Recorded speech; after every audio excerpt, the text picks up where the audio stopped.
اے ملت اسلام کے معصوم شہیدوں، بہتے ہوئے اشکوں سے میں دیتا ہوں سلامی۔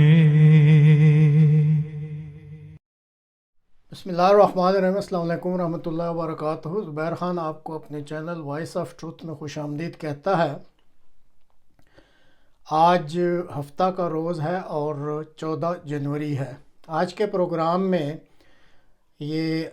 احمدیہ جماعت کی ایک مسجد ہے برکینا فاسو، اس میں ایک اندوناک واقعہ رونما ہوا، اس کے بارے میں کچھ تفصیل جو ہے وہ پیش کی جائے گی۔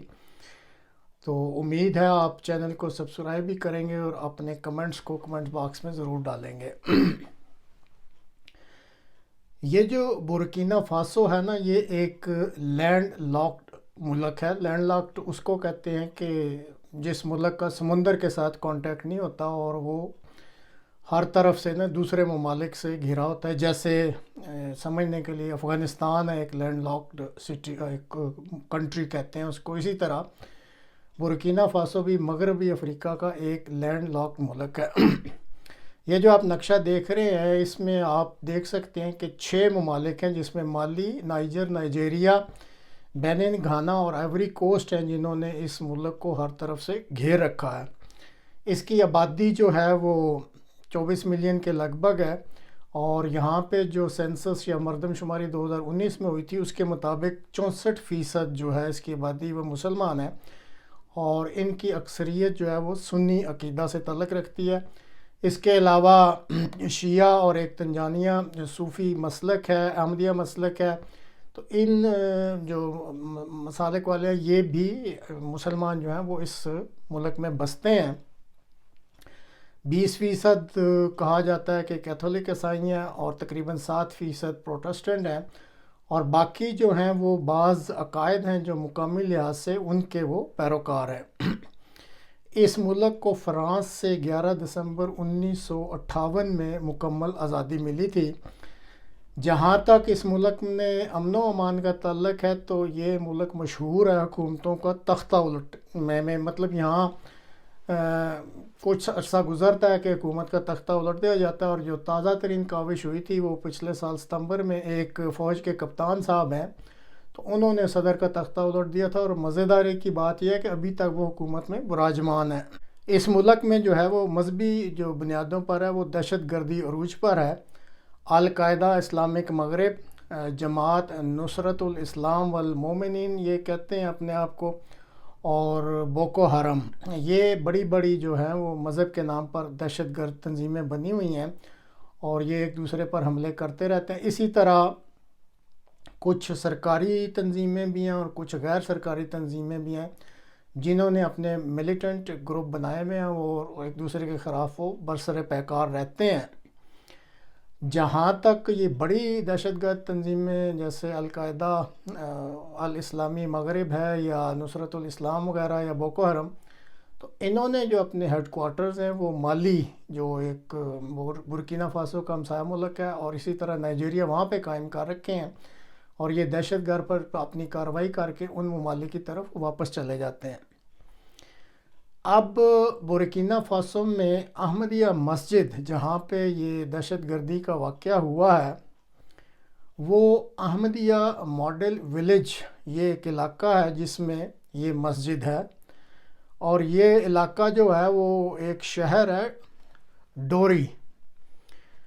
جو کہ یہ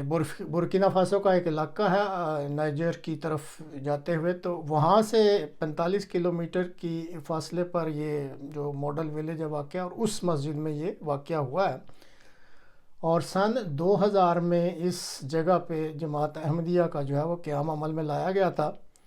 اور اس مسجد میں جہاں یہ واقعہ ہوا وہاں کے جو امام ہیں ان کا نام ہے محترمی الحاج ابراہیم بدگا صاحب۔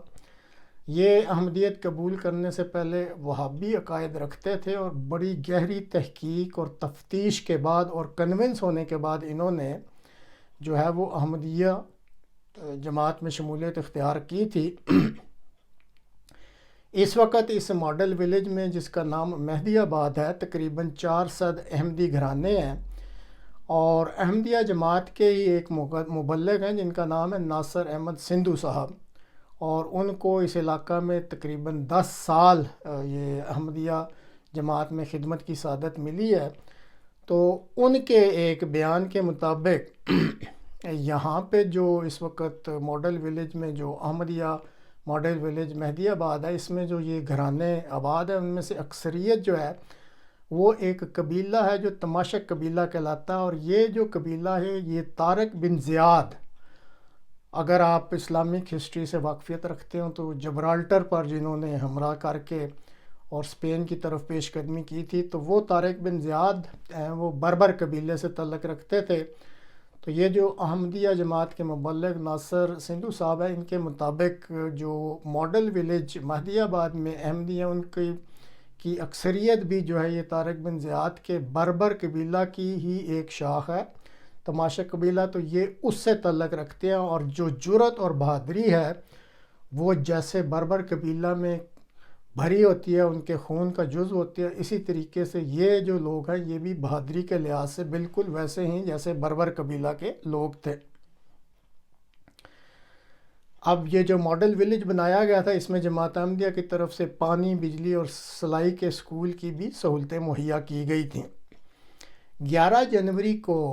یعنی 2-3 دن پہلے جب عشاء کی اذان ہو رہی تھی تو جو تفصیلات مہیا ہوئی ہیں ان کے مطابق 4 موٹر سائیکلوں پر سوار 8 افراد جو کہ دہشت گرد تھے وہ آئے اور مسجد کے اندر داخل ہو گئے۔ اس کے بعد انہوں نے تمام لوگوں کو اکٹھا کیا اور امام مسجد اور بڑی عمر کے لوگوں کو ایک علیحدہ گروپ میں تقسیم کیا، اور باقی جو افراد موجود تھے ان کو علیحدہ علیحدہ گروپس میں تقسیم کیا۔ اور پھر مذہبی عقائد کے بارے میں کافی سوال و جواب بھی ہوتے رہے۔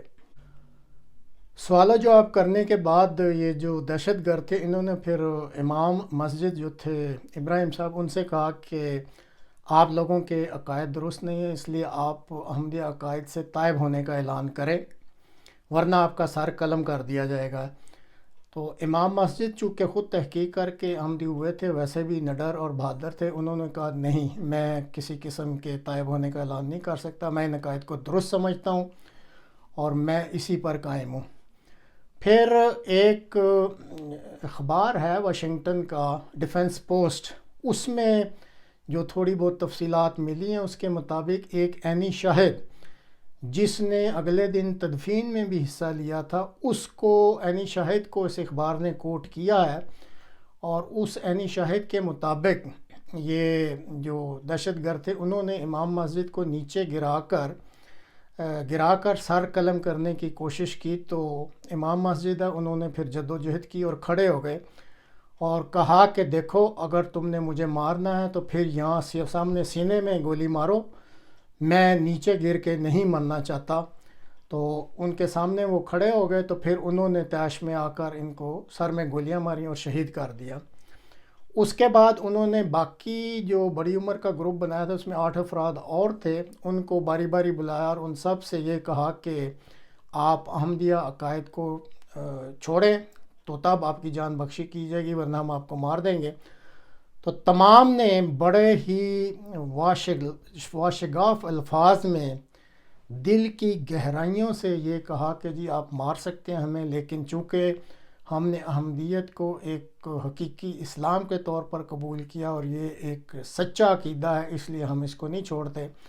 تو باری باری وہ بلاتے رہے اور ان کو گولیاں مار کر انہوں نے سب کو شہید کر دیا۔ جب یہ سارے شہید کر دیے گئے تو پھر وہ مسجد سے چلے گئے، لیکن جانے سے پہلے وہ باقی کمیونٹی جو وہاں پہ موجود تھی سب کو دھمکی دے گئے کہ اگر آپ میں سے کسی نے دوبارہ اس مسجد میں آنے کی کوشش کی یا اس مسجد کو کھولنے کی کوشش کی تو آپ کو بھی مار دیا جائے گا، اور ہم آپ کو ایک بار پھر وارننگ دیتے ہیں کہ آپ یہ احمدیہ عقائد کو چھوڑ دیں ورنہ آپ پہ ہم دوبارہ حملہ کر کے آپ لوگوں کو بھی ختم کر دیں گے۔ اب یہاں ناظرین سوال یہ پیدا ہوتا ہے کہ یہ دہشت گرد تو آئے تھے اپنا کام کر کے چلے گئے، لیکن ایک چیز کم از کم میں تو ضرور اس کو ریکال کروں گا اور یا کرتا رہوں گا کہ جب وہ واپس گئے ہوں گے تو وہ ضرور اس چیز کو یاد کریں گے. اگر وہ واقعی کوئی اسلام سے تھوڑی بہت یا اسلامک ہسٹری سے کوئی تھوڑی بہت شدھ بدھ رکھتے ہیں، اول تو ایسے لوگ اسلام کیا کسی چیز کو بھی نہیں جانتے ہوتے، لیکن سوچیں گے صحیح ضرور کہ یہ کس قسم کے نڈر قسم کے احمدی مسلمان تھے، اور اس پر غور کریں گے کہ بربر قبیلہ سے تعلق رکھنے والے یہ احمدی سرفروش جو ہیں، انہوں نے قرون اولیٰ کے ان مسلمانوں کی یاد تازہ کروا دی جو اپنی جانیں تو دے دیتے تھے لیکن اپنے ایمان سے ذرہ بھر بھی پیچھے نہیں ہٹتے تھے. تو کم از کم یہ واقعہ سن کے، اور چونکہ میں نے تاریخ پڑھی ہے، مجھے تو قرون اولیٰ کے ان مسلمانوں کی یاد آ گئی کہ دیکھیں اللہ تعالیٰ نے اپنے وقت کے امام کے پیچھے بھی ایسے سرفروش بھجوائے ہیں یا پیدا کر دیے ہیں جو کہ ایمان کی خاطر، جس ایمان کو وہ سچا سمجھتے ہیں، وہ اپنی جانوں کی پرواہ نہیں کرتے اور فخر کے ساتھ اپنے اس عقیدہ کی خاطر جان کی قربانی دینے کے لیے تیار ہو جاتے ہیں. اللہ تعالیٰ ان سب شہید ہونے والوں کو غریق رحمت کرے، آمین. اے ملت اسلام کے معصوم شہیدوں، بہتے ہوئے اشکوں